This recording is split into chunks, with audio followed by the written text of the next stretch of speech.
उसका नाम पूछा और फिर उसे मार डाला।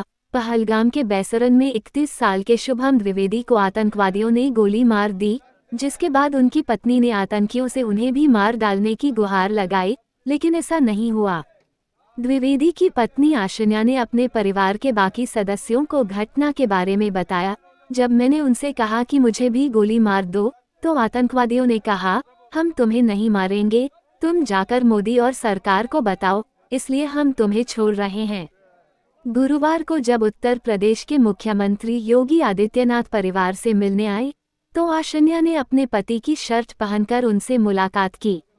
द्विवेदी उन 28 पर्यटकों में शामिल थे जो कश्मीर की पहलगाम घाटी में हुए आतंकवादी हमले में मारे गए थे, जो 26/11 मुंबई नरसंहार के बाद देश में इस तरह का सबसे बड़ा हमला था।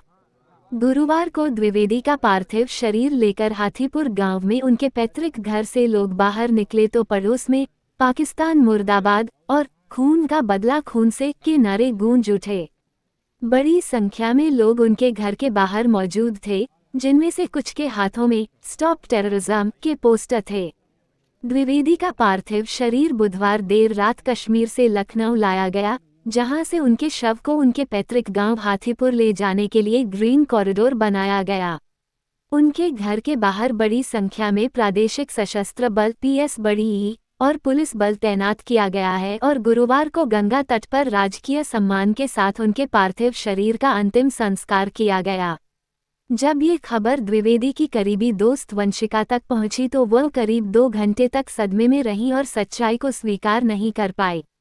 फिर उनके दोस्त का शव उनके सामने आया। हाथीपुर स्थित अपने घर में रोते हुए उन्होंने कहा, मुझे अभी भी यकीन नहीं हो रहा है कि मेरा सबसे अच्छा दोस्त अब नहीं रहा। वह बहुत ही शांत स्वभाव का लड़का था और सभी से बहुत अच्छी दोस्ती रखता था। वंशिका और द्विवेदी ने कानपुर के Jagran college of arts, science and commerce में एक साथ बीकॉम की पढ़ाई की थी। वंशिका ने बताया, उसे घूमना फिरना बहुत पसंद था।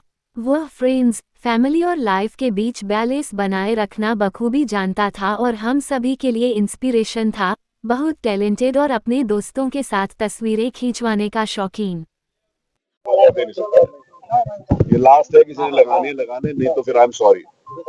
आज एक बहुत बड़ी दुखद घटना हुई है, उसके बाद पूरे देश में शोक का माहौल है और आक्रोश भी है। क्या कहेंगे? देखिए, ये जो दुर्घटना हुई है ऐसे कायरों ने करी है, जो डरपोक हैं, जो भयभीत हैं, जो बिलों में विगत कई वर्षों से घुसे हुए थे।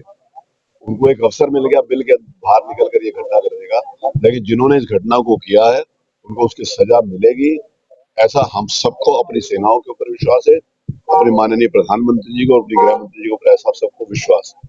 और इस विश्वास को जो भी इस देश के अंतर्गत विगत 10 वर्षों के अंतर्गत हमने देखने को मिला है, जम्मू कश्मीर की प्रगति को लेकर, जम्मू कश्मीर की सुरक्षा को लेकर, जम्मू कश्मीर में हुए आतंकवाद को समाप्त करने को लेकर, उसी कड़ी के अंतर्गत जिन्होंने ये पाप किया उनको सजा। महाराज, पूरा देश इस समय मोदी जी की तरफ देख रहा है कि क्या रिएक्शन होने को है। देखिए, मोदी जी की तरफ देख रहा, मोदी जब घटना हुई, दुर्भाग्यपूर्ण घटना के तुरंत बाद मोदी जी अपना टूर कैंसिल करके आ गए। मैं कुछ राजनीतिक बात नहीं करना चाहता, पहले घटनाएं होती थी तो नेतृत्व कहता था कि इस घटनाओं से हम विचलित होने वाले नहीं, हमारी बातचीत जारी रहेगी। अगर नहीं मेरी बात है तो आपको यूट्यूब के ऊपर, गूगल के ऊपर ये सारे के सारे अखबार मिल जाएंगे और आप लोग तो मीडिया वाले, आपको ढूंढने में कोई परेशानी नहीं है। तो पहले उससे बातचीत करने की बात होती है और कल ही माननीय प्रधानमंत्री ने हाई लेवल मीटिंग करके जो पाकिस्तान के साथ जितनी भी प्रकार के ट्रीटी थी उसको निरस्त किया और बहुत बड़े बड़े राजनीतिक निर्णय कल ले लिए गए। हमारी सेनाओं ने जो इन्फिल्ट्रेटर्स कल आ रहे थे उनको भी कल मार गया, उसका स्केच जारी किया है।